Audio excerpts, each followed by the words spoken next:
أعوذ بالله من الشيطان الرجيم. بسم الله الرحمن الرحيم. وإن امرأة خافت من بعلها نشوزا أو إعراضا فلا جناح عليهما أن يصلحا بينهما صلحا والصلح خير وأحضرت الأنفس الشح وإن تحسنوا وتتقوا فإن الله كان بما تعملون خبيرا.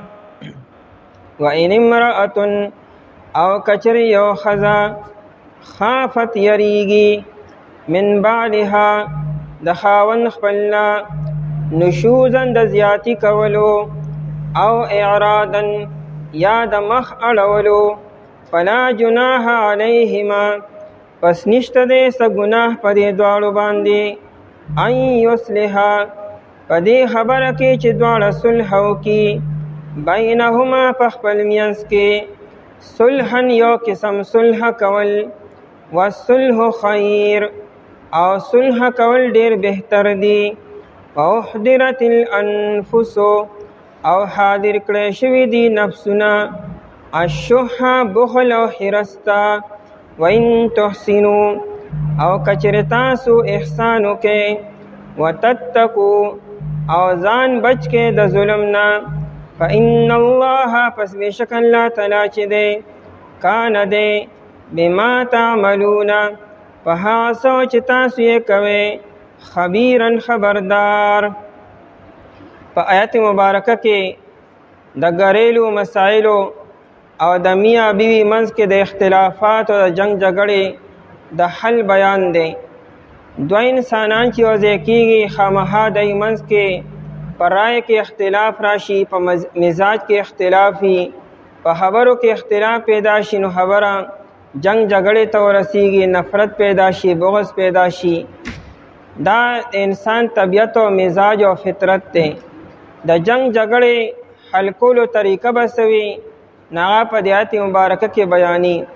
کوشش پکار دی چې روغه دې وشي، صلح صفایي دې وشي. کوشش پکار دی چې جدائی ته نوبت لړ نشي، طلاق ته او جدائی ته خبره لاړه نشي. قرآن کریم زور اچي په دې خبره، ترغیب ورکړي چې خپلو منځ کې صلح پکار ده. هر یو فریق ته د خپل موقف نه راښکته شي، نرمي دې اختیار کړي، سړی دې نرمي اختیار کړي، ښځه دې نرمي اختیار کړي. دا نه وي چې زما حق دا دی او زما حق دا دی. دواړه د یو بل د حقوقو د پوره کولو کوشش وکړي. اخري درجه کې کچرې کور نه رغېږي، نه جوړېږي، بیا اخرني آپشن او اخرني گنجایش تاره چې طلاق دی بیا وشي. دا ذکر په دې صورت مبارکه کې محکم شوی. الرجال قوامون علی النساء بما فضل الله. هلته دا بیانو چې ښځې نافرمانی اختیار کړې ده. د سړي د طرف نه څه مسله نشته، لیکن ښځه نافرمانی اختیاري او د سړي اطاعت نه کی خبره نه مني. نو هلته قرآن کریم دا خبره کړې وه چې لومبی د سړی د ښځې ته نصیحت وکړي، دا یې پوهه کړي چې بیبي ستا په ذمه باندې څه حقوق دي. نو دا ښځه د اول پوهه کړي په نرمه طریقې سره. که چېرې په هغې باندې مسله ونه شوه بیا یې دې له بستره جدا کړي. که هغې باندې مسله حل نه شوه بیا یې ته مناسب تنبیه وکړي، مناسب گزار دی ولا ورکړي، سخت رویه او لهجه دی ورته استعمال کړي. که په دې باندې خبره سمه نه شوه نو بیا قرآن کریم وی چې خبره دې بار وباسي.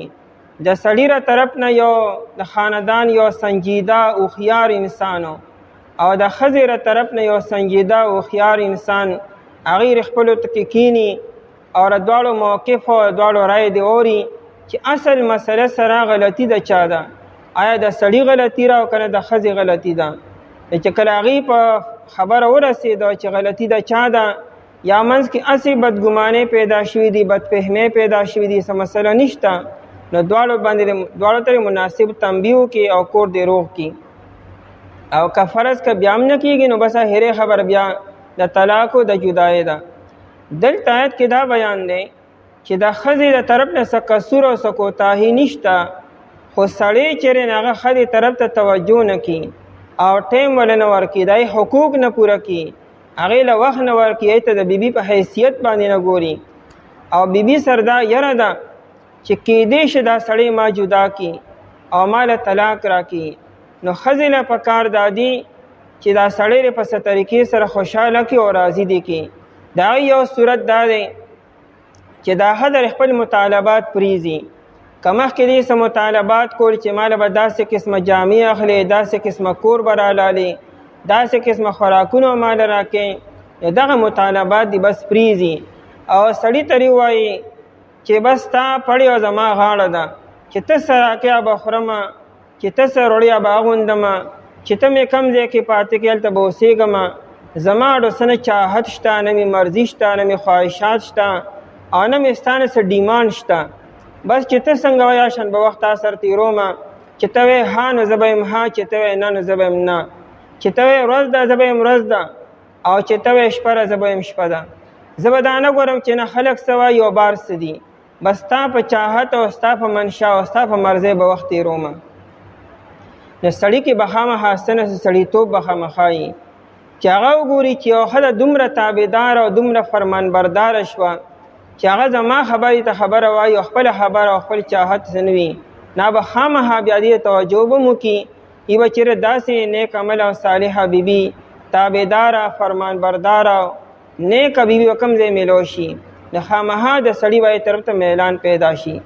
دارنګې دا ښځه بیا سړي ته ووایي چې ما تا سره کم مهر و هغه مهر مې تا ته معاف کو، هغه ډستانه غواړم نه، یا مهر ما تا ته نیم معاف کو، یارې دا ووایي چې تا سره مزید هیلپ کول غواړم، کیدای شي ښځې سره پیسې شته، مال ورسره شته، ځمکه ده ورسره او سړی تنګ دست او غریب دی، ښځې ورته ووایي چې زما دا هر څه ستا دي، دا مال واخله، دا ځمکه واله، یو ځای ژوند به تېرو لیکن ما ته توجه کوه او ما ته کم از کم د بیبي او د انسان په حیثیت باندې ګوره. نو سړی به خامخا بیا د ښځې طرف ته رغبت او میلان به پیدا شي. او بل خوا سړي ته حکم دارې چې ګوره دا ستا بیبي ده، په نکاح کې دې راغلې ده، دا څه کیل کود نه او نه مذاق دی او نه څه خوب دی، باقاعده څه ایجاب او قبول شوي دي، مخکې آیتونه ویلي شوي دي، د نبی علیه السلام احادیث ویلي شوي دي، نکاح د الله حکم دی، د پیغمبر علیه السلام سنت عمل دی، د تمام انبیاء کرام علیهم السلام مشترکه سنت عمل دی. حدیث کې راځي ابو داود شریف کې روایت دی چې 40 من سنن المرسلین، څلور خبرې چې دي دا صرف د نبی علیه السلام سنت نری، دا تمام انبیاء کرام علیهم السلام مشترکه سنت عمل دی. نو پای کې یو دا نکاح هم دی، هغه د آدم علیه السلام نواله تر نبی علیه السلام پورې څومره پیغمبران چې راغلي دي، صرف 2 انبیاء کرامو ودونه نه دي کړي، نکاحونه نه دي کړي، نور ټول انبیاء کرام علیهم السلام هغوی نکاحونه کړي دي. عیسی علیه السلام نه دی کړي، خو کیبه راځي به د قیامت نه مخکې او باقاعده نکاح به کي او 3 ماشومان به پیدا کیږي، 2 زامن او یو لورو. او یحیی علیه السلام نکاح د سره کړی نه دی، هغه غریب خو د نکاح عمر ته رسېدلی هم نه دی، د 21 کالو یا د 19 کالو چې غریب ذبح شو حلال کړی شو په جیل کې، نا غریب ته زندگی میلو نشو وروستو. او نور چې څومره انبیاء کرام علیهم السلام راغلي دي ټولو نکاحونه باقاعده کړي دي. نو نکاح دا یو معمولی عمل نه دی، مو سپک ګڼه، ستاسو منځ کې نکاح شوی دی او دا بیبي ستا په نکاح کې راغلی ده، او ته کم از کم دې ته د انسان او د انسان نه بڑکر د بیبي او د زوجې په نظر او په حیثیت ورته وګوره او دې حقوق پوره کا، دې له ټیم ورکوه، توجه ورکوه، د دې باره کې به ستا نه تپوس کېږي. نبی علیه السلام اخرنی نصیحت دام کړی دی چې د زنانو باره کې د الله نه ویریږئ، دا الله تعالی چې ستاسو ماتحت کړي دي نو دا د الله په نوم باندې ستاسو لاندې راغلي دي او دا د الله تعالی امانت دی. او ردی باره کې به سبا قیامت کې ستاسو نه تپوس کېږي، دا نه چې بس تاسو وکړو نو بس هغه دې وکړو. ټیک ته دنیا کې تا سره اختیار دی، یو ورځ را روانه ده، ستا د پاسه یو با اختیار ذات شته چې احکم الحاکمین دی، هغه به ستا نه تپوس کړي ردی بیبي باره کې چې تا ردی حقوق څه پوره کړي دي، تا څونه توجه څومره ټیم دې ته ورکړی دی، آیا د انسان په نظر دې ورته کتلی دي او که نه د نوکر او د وینځې په نظر دې ورته کتلو او د یو حیوان او د څاروي په نظر دې ورته کتل، آیا دا ستا د کور ملکه وه، انټیریر منسټره وه او که نه دا ستا یو نوکره او ستا یو خادمه وه. دې باره کې به سبا قیامت کې باقاعده تپوس به کېږي.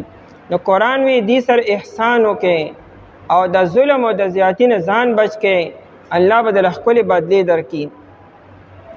اصل کې مسائل هغې پیدا کېږي چې نکاح چې څه ته ویل کېږي هغه مونږ پوره کوو نه. نکاح باقاعده یو سړی چې نکاح کوي یو ځای د باقاعده وګوري، خلک خو دې ته ګوري د یو زنانه رنګ روغن ته وګوري او د هغې مال او غریبۍ ته وګوري، خو د نورو خبرو خیال نه ساتي. شریعت مونږ ته وایي ته داسې ځای کې نکاح وکړې چې هغې کې دینداري وي، د هغې اخلاق ښه وي، اخلاق و معیار برابري، دا نه چې خامخا عالم او صالح دي وي، کم از کم اخلاق د هغې برابري، بد زبانه ني، بد چلنه ني، بے حیا نه وي او کور ته کور وایي، مال ته مال وایي، د خاوند عزت ته عزت وایي، چې دا صفات پای کې موجود دي او تا سره مناسب وي، هم عمر وي، هم مزاج وي، هم موافق وي، ته باقاعده ووینه چې ستا په نظر باندې برابر ده، نو بیا نکاح کې راوله. مسائل الای پیدا کیږي چې کله زور او زبردستی وشي، کله الک او د پلار نه مجبور شي، کله د مور نه مجبور شي، کله د خاندان نه مجبور شي. دا د عزت مسله ده، اوسو دا د خاندان مسله ده او داغه د زندګۍ مسلې ته څوک نه ګوري. نو خامخا سبب پریشانی به خامخا پیدا کیږي. دغه الک توجه به ته خامخا بیا کموي چې کله د جینې عمر سیوار او د الک عمر کم دی، یا د جینې هغه شکل و صورت نشته چې کوم الک غواړي، یو خدا چې الک اعلی اخلاق دي، هغه زما دپاره که هر رنګه بیبي وي بس ما ته قبوله ده. لکه امام شافعي رحمت الله علیه، محمد بن ادریس الشافعي دا بهترین نسب او بهترین حسب او بهترین شکل و صورت والا نوجوان دی او بهترین عالم او امام دی د زمانه، لیکن هغه داغه د نکاح د پر جینکو کمینو د اعلی د نسبونو د حسبونو، هغه وینا مال صرف د کور د پر یو بیبي په کار ده، دونه د حسین او جمیل دونه ریکوایرمنٹ زما نشته، بس یو عامه بیبي مال پکا چې مال کور کې خدمت کی، اسنه بیا زما ټوله توجه ای طرف ته علم را نه پاتې شي. یو خدا سي انساني، یو دا چې یو نوجوان دی داغم سے جذبات دي، څه خواهشات دي او داغم سے ریکوایرمنٹ دي، بیا د هغې خیال ساتل پکار دي. چې کله زور او زبردستی وشوه، د یو عمر کم دی د بل عمر سیوا دی، حسب و نسب کې فرق دی، شکل و صورت کې فرق دی، قد و قامت کې فرق دی، نو هغه ټیم کې هوته الک مجبوره کی جنې او مجبوره کی نکاح ولا په زور باندې وکړي، لیکن سبب د ایمن کې مینه او محبت څوک پیدا کیوا.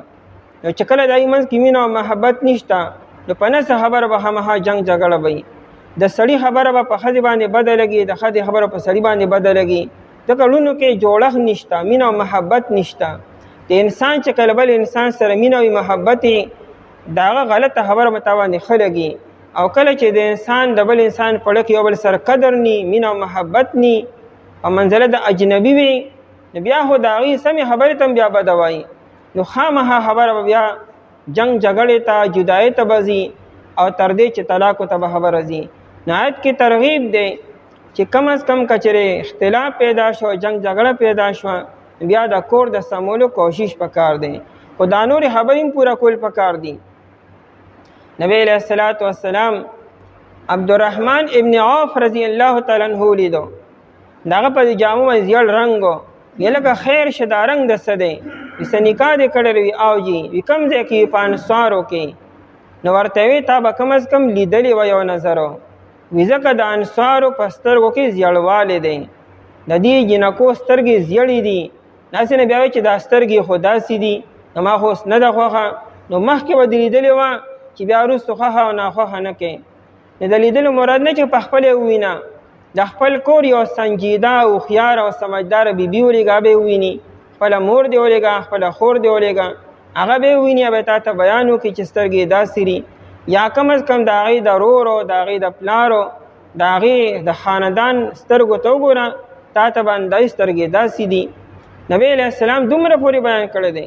پیغمبر علیہ السلام فرمایي تزوجوا الودود الولود، تاسو چې نکاح کوئ داسې بیبي سره وکړئ چې کې دوه خبرې بنیادي وي. یو دا چې مینه ناکه وي او دویم دا چې بچي هغه ډېر پیدا کړي. او دا به څنګه پته لګي خو لا نکاح کې لا راغلی هم نه چې مینه ناکه ده او که نه او بچي به یي او که نه. د هغې مشرانو خویندو ته وګوره، د هغې تروریانو ته وګوره، ماسیګانو ته وګوره، هغه به دغه شان دا به مکه شانتې وي. که هغې کور ته کور وایي او مینه ناکې وي او د حیا او د عزت وخت تیري په یو کور کې، دا به هم هغه شانتې تیري. او که د هغې اولاد یې دې به هم اولاد وي، او که د هغې اولاد نشته نو د دې به هم بیا اولاد ني. داسې بیبي سره نکاح وکړئ چې مینه ناکې وي او هغه بچي انسان له پیدا کړي.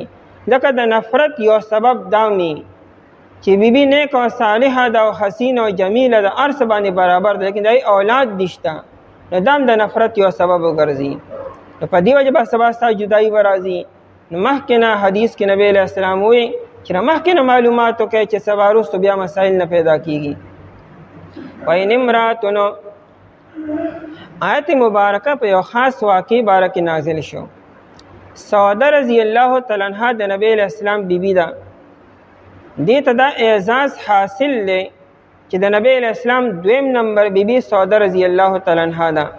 خدیجه رضی الله تعالی عنها چې کله وفات شوه د هغې نه پس نبی علیہ السلام چې کوم نکاح کړی دی نه سودې رضی الله تعالی عنها سره کړی دی. خو د دې عمر سیوا و دا چې د نبی علیہ السلام په نکاح کې راتلنه د 55 کالو وه. د دې ټول عمر 84-85 سال دی. چونکې د کور د آبادولو دپاره بیبي پکار وه. د نبی علیہ السلام په کور کې 4 لورانې وې دغه وخت کې، او ماشومان خو زامن خوونه او 4 جینکۍ وې. د هغې لپاره همغه سرپرسته پکار وه، سمجداره بیبي پکار وه. د سوده رضی الله تعالی عنها سره نکاح وکړو. بیا د نه بعد عایشې رضی الله تعالی عنها سره او بیا نورو بیبیانو سره نکاحونه شوي دي. نبی علیہ السلام د خپل عمر په آخر زمانه کې دا محسوس کړه چې سوده رضی الله تعالی عنها ډېره زیاته بوډۍ شوه او دې له چې زه کم ټیم ورکوم دا ټیم هسې ضایع کول دي. پیغمبر علیہ السلام چې نکاح کړی د مقصد دپاره یې کړی دی. مقصد دا و چې دی زما دا زندگی وویني د کورو او سبا امت ته دا زندگی بیا منتقل کړي چې نبی علیہ السلام به داسې کولو، نبی علیہ السلام به داسې کولو.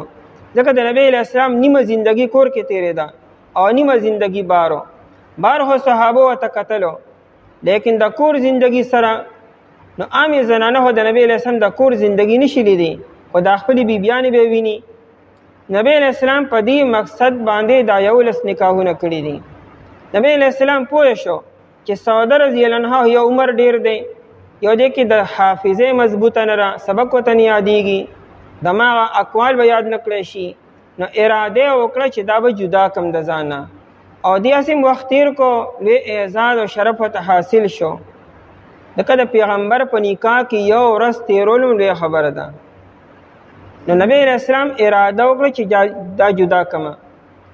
خو سوده رضی الله عنها ډېره زیاته هوښیاره وه.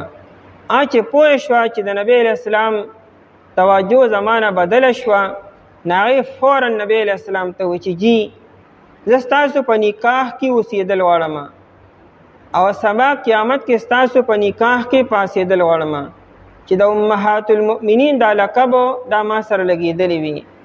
باقی د اس قسمه مطالبه ستاسو نه کومه. که تاسو ما له ټایم نه راکوئ د ما څه مطالبه نشته، بلکې زه خپل ټایم چیرې هغه به هم نه. هغه نبی دې وکتلو چې د نبی علیہ السلام توجه عایشې رضی الله عنها ته لږ سیوارې، او دا بله څه وجه نه وه. عایشه رضی الله عنها وه جینۍ وه، حافظه مضبوطه وه، او دارنګې ټیلنټ پکې سیوا و، احظ پکې سیوا و. نبی علیہ السلام چې وفات کړه دی عمر 18 کاله و، او دومره ناشنا حافظه ردی وه چې هغه خبرې دی یادې کړي دي او امت ته منتقل کړي دي چې لوی لوی مسلې امت ته راغلي دي او صحابو ته. نو اخرنۍ فیصله عایشې رضی الله عنها کړې ده.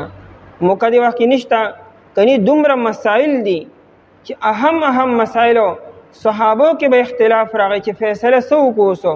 ویراده فیصله په امیر امهات المؤمنین په عایشې رضی الله عنها وکړو. ای پسې پیغام ولېږو، هغې به ما سره دا واقع شوی وه، نبی علیہ السلام داسې کړي بس پای فیصله وشوه. بل دې ته عمر الله تعالی ډیر ورکړو. دا د نبی علیہ السلام د وفات نه 47 سال بعد وفات شوی ده. سن 57 هجری کې دا وفات شوی ده. د عمر یې ډیر دی. په سونو په زرګونو شاګردان دي. د خپل ځان په شاګردان جوړ کړي. امام طاووس رحمه الله، امام کیسان او حمام، سمرا سعید بن المسیب، کم لوی محدثین دا د عائشہ رضی الله عنها شاګردان دي. دومره شاګردان پیدا کړي چې څه حد نشته دی. دا ټول خبرې نبی علیہ السلام ته مه هیتوي، نه ته توجه هم سیوا وا چې دا د ما دا سبق یاد کی امت ته منتقل کی. نو سوده رضی الله عنها نبی علیہ السلام ته وی چې جزا خپل نمبر چې دی هغه د عائشہ رضی الله عنها ته هیبه کوم او بهمه وتا زما نمبر بس ختم دی. ځکه د نبی علیہ السلام دا عادت چې د مازیګر او د ماښام منځ کې دا ټیم به هری بیبي له ورکو، لس منټه بعد د هری بیبي کور ته ولاړو، خیر خبر به واغستو، ضرورت به پوره کړو. باقی د ماښام نه تر سبا مازیګر پورې ټیم د یو بیبي بو. د ورځې خو نبی علیہ السلام بارو په د شپې چې کوم یو بیبي له ورکړو په نمبر باندې. نو سعودي رضی الله عنها خپل نمبر چې دی هغه عائشہ رضی الله عنها ته وبخو. نبی علیہ السلام بیا هغه جدا نکړه. دا یو واقعه مه ته راغلی و. دا رنګ یو صحابي دی رافع بن خدیج رضی الله عنه، د یو بیبي سره نکاح کو خویلا رضی الله تعالی عنها سره. خدای عمر سیواو اور د خو هنشه په توله باندې برابر نه و. نه د اراده وکړه چې دله طلاق ورکما.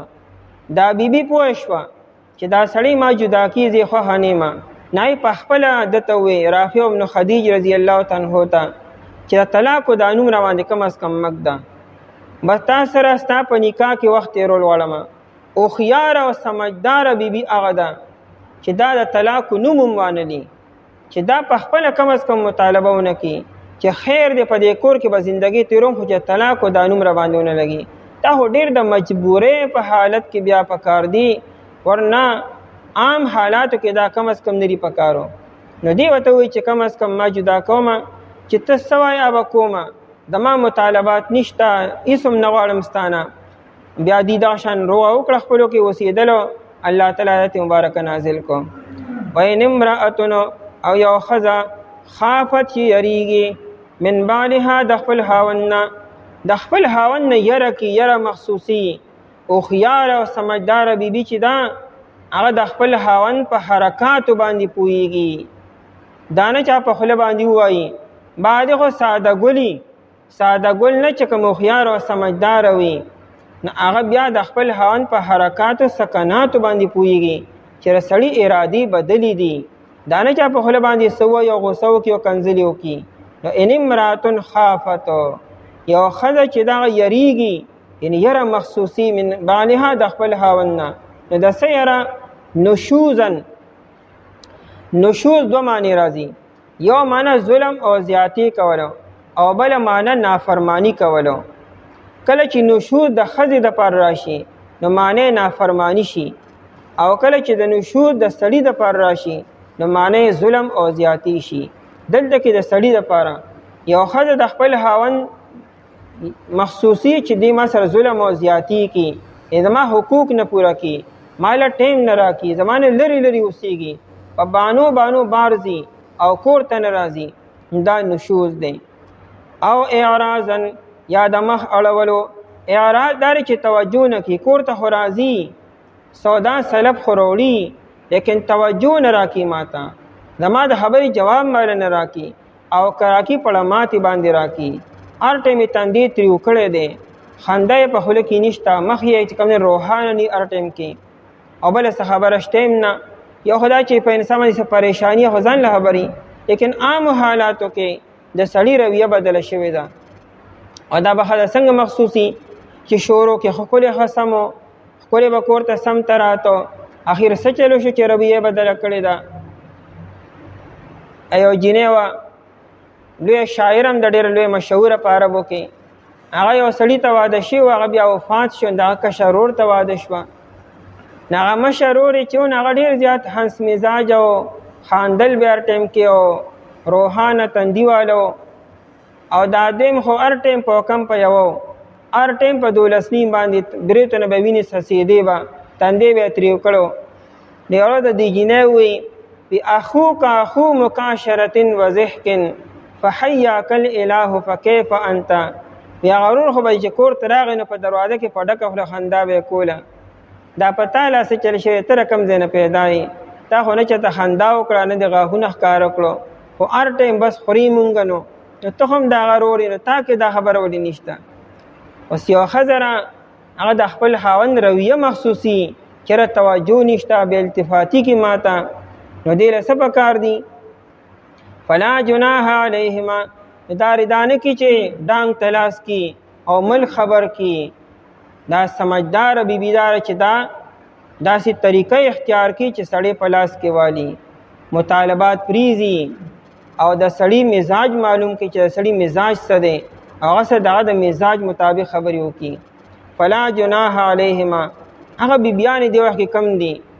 یو زمانه داسې وه چې سړی به سهار د کوره ووته، بیبي او په مصلی باندې ودرې 2 رکعاته نفل به یې وکړو، بیا به یې دعا کوله چې یا الله دا خو د کور یو سړی دی او موږ کور کې شاته بلا خلک یو، ټولې ذمهدارۍ د په اوږو باندې دي او بار بلا مسلې خدای ته مخ رڼا کې، په قدم قدم مدد او نصرتو کې حفاظت وکړي او په خیر او عافیت واپس کور ته راولي او رزق ولا فراخه کې.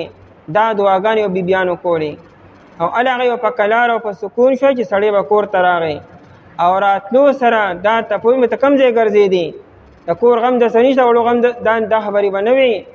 فوراً هلې تاسو په خیر سره زړه مې په سکون سره په کلاره شو او کې به ناستو، هغه سر به یې بوج هغه ته واغستو، هغه له به یې اوبه ورکړي، هغه له په ټایم سره مطابق او که هغه به یې چېرې ما خو دغه هیر شو خیر دی بیا به یې راوړې که نه، داسې خبره مونږ چې تلي خو نه وي بیا به راوړې که نه. داسې بیبیانو یوه زمانه کې د کورونه آباد وو، جنتونه وو. اوس نه ښځه په ښځه ده او نه سړی سړی دی، خو بس لګیا یو کار دی روان دی دنیا کې، ځکه خو اختلافات یو، ځکه روزانه کور کې چې کوم دی تنور ګرم وي. فلا جناح علیهما، نشته د څه ګناه په دې دواړو باندې. ګناه یاد کو مطلب که سړی یا ښځه یو بل ته حقوق حواله کین دا رشوت نه دی. که ښځه وي چې مهر ما تا ته معاف کو، حالانکه مقصد دا چې دې توجه ماته، دا رشوت نشو سړي دپاره اغستی شي.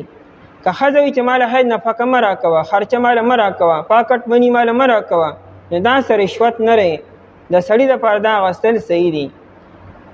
ان یصلحا، دا چې دواړه صلح وکړي، بینهما په خپل منځ کې. قرآن کریم بینهما ووایي، هوښیار ښځه او خاوند هغه دی چې خپل مسلې په خپله حل کړي. دا څه سړی او دا څه ښځه ده چې په نه څه خبره چې خرابه شوه چې سمه شوه، خوږه ده او ترخه ده او خبره پوره ګاونډ ته ورسېږي. څه چل شوی دی؟ دا چل شوی دی، په نه څه خبر پوره ګاونډ او کلي خبرې دی. قرآن بینهما خپل منځ کې دا هوښیار او سمجدار میاں بیوی دي چې بل څوک خبر نشي. دا کمکله ښځه چې نه څه خبره مور ته، نه څه خبره خور ته، او سړی هم دا کمکه چې نه څه خبره بار وباسي، خپلو منځ کې خپل معاملات حل کړي. قرآن بینهما خپل منځ کې صلحا، یو قسم صلح دی وکړي نو قرآن به دواړه په خپل یو بل باندې ښه پوهېږي چې موږ له څنګه صلح پکار ده، هغه شان دی وکړي، دې کې څه ګناه نشته. والصلح خیر، او صلح کول ډېر بهتر دی. دا دی چې صلح کې دا ډېر ښه کار دی. دا رینوي سړی چې زمام څه عزت دی، زمام څه مقام دی، زه به څنګه ځان ښکته کومه. ښځه دې هم دا نه وي چې زمام څه عزت او څه مقام دی، زه هم داسې اوبو نیم راوړې، زمام څوک شته. پرېږدی دا خبرې چې کله تاسو دواړه د یو بل لباس شوئ، چې قرآن وایي هن لباس لکم وانتم لباس لهن، بیا د دې څه عزت او څه مقام پاتې شو. بیا خو د یو بل لباس یې تاسو به د یو بل نه ځان ګټئ به. دام لا سره چې د ښځې نه ځان ګټي، دام لا ښځه چې سړي نه ځان وګټي، دام لا زوی چې د پلار نه ځان ګټي، ما ته نه ځان وګټو، هم یې ښکته کو. دې منځ کې ګټل نه کېږي، دې منځ کې بس خبره روغول پکار دی. دلته کې عزتونه مه ګوره، بېعزتۍ مه ګوره، دې کې به ته څه عزت او څه بېعزتي وګورې. دا خو د کور مسلې دي، خامخا کله به څه او کله به څه وي. قرآن والصلح خیر، او صلح کول ډېر بهتر دی. آیت کې نورم تفصیل ان شاء الله سبا کې وکړو. او کچره یو ښځه یریږي د خپل خاوند نه د زیاتی کولو نه یا د مخ اړولو نه، پس نشته څه ګناه په دې دواړو باندې دا چې دواړه صلح وکړي خپل منځ کې صلح کول او صلح کول ډېر بهتر دي